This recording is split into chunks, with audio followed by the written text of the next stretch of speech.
Welcome back, brothers and sisters. Welcome back to the Knowledge of the Holy. Hope you're well and hope you've had a good week so far. As we come to the middle of the week, I pray that the Lord's hand continue to be over you. Right, so we continue today's study. Again, we're in the same aspect of God loved. So we looked at so many different compartments of God's love. We looked at God's love for us, God's love for the Son, God's love through the Son for us, the love that we ought to have in us for our brothers and sisters, for our strangers, for charity, for our neighbors.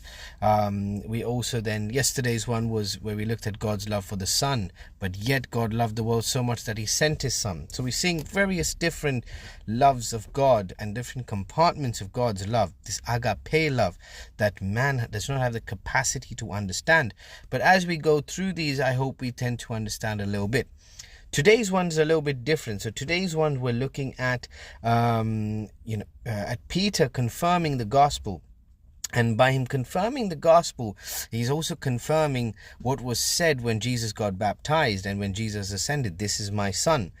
This is my beloved son in whom I am well pleased. So, he is giving that account. So today you could say is like a continuation of yesterday where, we had God speak of the Son and call the Son God and show his love towards the Son. We're now seeing Peter confirming that love that the Father had for his Son. Okay, so we're reading from 2 Peter 1, chapter 1, from verses 16 to 19.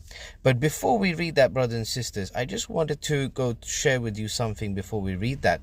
In Ellen White's Great Controversy 520, she says, "The vague and fanciful interpretations of Scripture and the many conflicting theories concerning religious faith that are found in the Christian world are the work of our great adversary to confuse minds so that they should not discern the truth.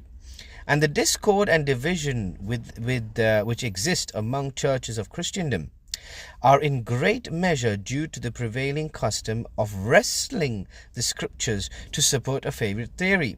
Instead of carefully studying words God with humility of heart to obtain a knowledge of his will, many seek only to discover something odd or original."